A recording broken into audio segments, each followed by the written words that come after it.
Isang feng shui expert ang nagbabala na ang Year of the Tiger magiging Year of the Breakups.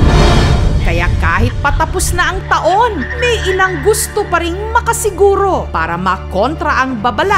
Gumagamit sila ng gayuma. Nakaliwat kanan na rin ngayon ang bentahan online. Pero hindi na lang daw love life ang kayang solusyonan ng gayuma ngayon. Pati raw problema sa pera.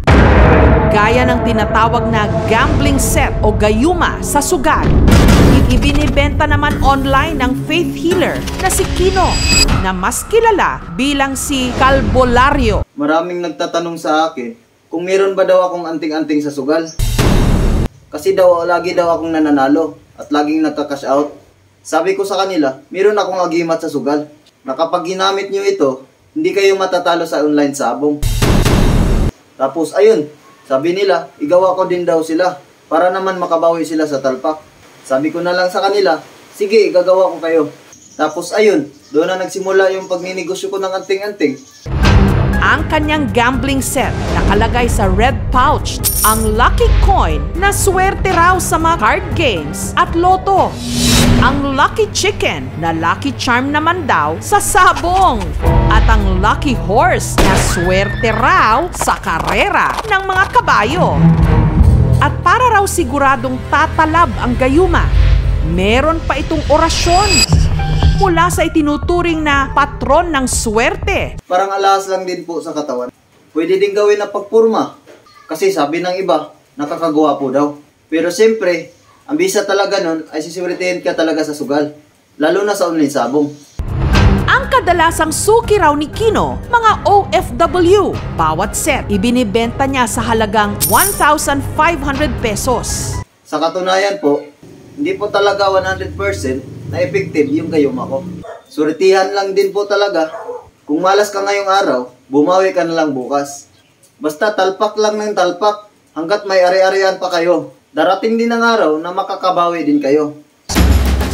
Isa sa magpapatotoong mabisa raw ito, si Angelo, na nakilala si Kalbolario sa online casino. Tinanong ko po siya kung bakit siya lagi nagkakash out sa talpak. Sinabi niya po sa akin yung sikreto niya, na may ginagamit siyang agimat pag siya nagtatalpak. Siyempre, gusto ko rin manalo, kaya bumili rin ako. Para raw swertihin si Angelo sa online sabong. Ginagamit niya ang tinatawag na gambling set o gayuma sa sugal na binili niya online sa nagpapakilalang faith healer na si Kino. Tinanong ko po siya kung bakit siya lagi nagkakash out sa talpak. Sinabi niya po sa akin yung sikreto niya, na may ginagamit siyang agimat pag siya nagtatalpak.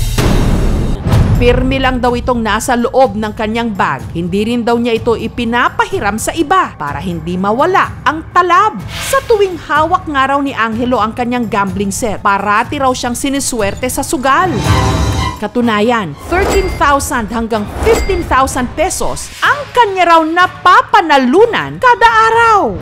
At sa 6 na buwan na paggamit nito, ang kanya raw napanalunan umabot ng halos 100,000 pesos. Os? Siyempre, nung nanalo po ako, ang unang-unang binigyan ko ay aking mga magulang at ang mga kapatid ko. Binabalatuhan ko talaga sila kapag ako'y nanalo na malaki sa talpak. Pero sa araw na ito, buenasin kaya si Angelo?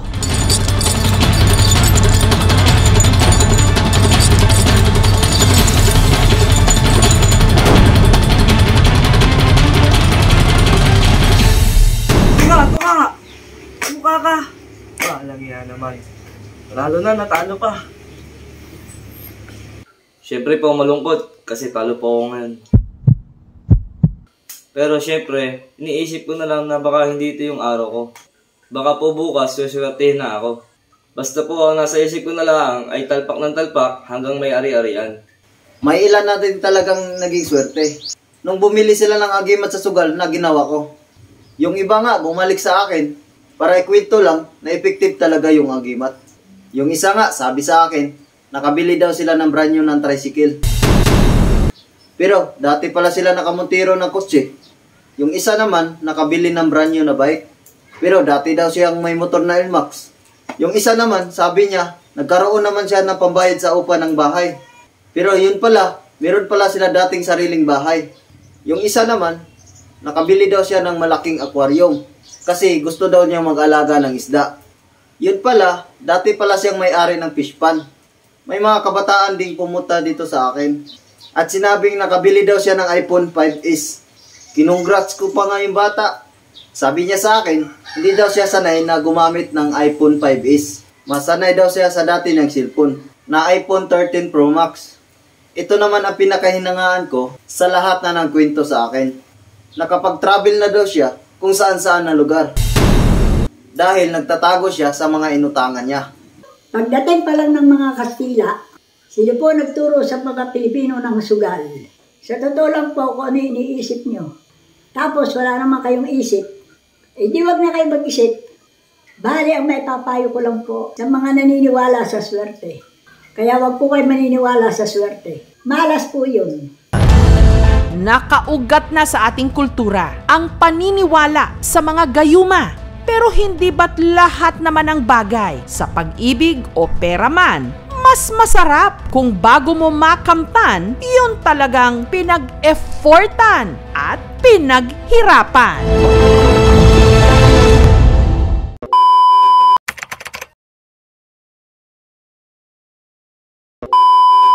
Yo, shout out pala sa pamilya ko sa probinsya ngayon.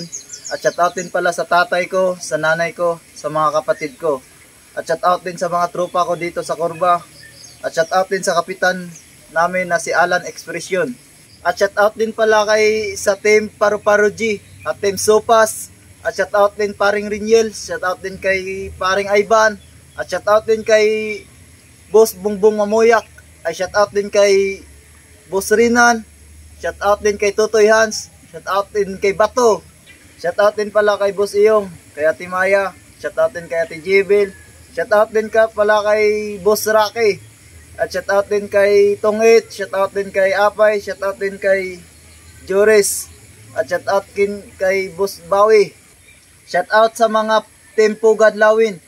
Shout out din kay Boss Kadya, Ate Jean, Ate Chinya, Lola Lal, Lola Ses, Kagawad Adin, Kagawad Alvin, at Eskirika, Ate Manuel, at Ate Angel, Ate Emily, Ate Sinya, at shout out din kay Kapitan Jopring.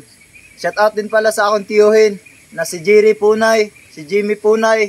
Shout out din sa mga kaibigan ko ngayon sa probinsya na si Jobert Punay, at si Nobert Punay, at si Julius Punay, at si Bando Punay, at si Lito Punay.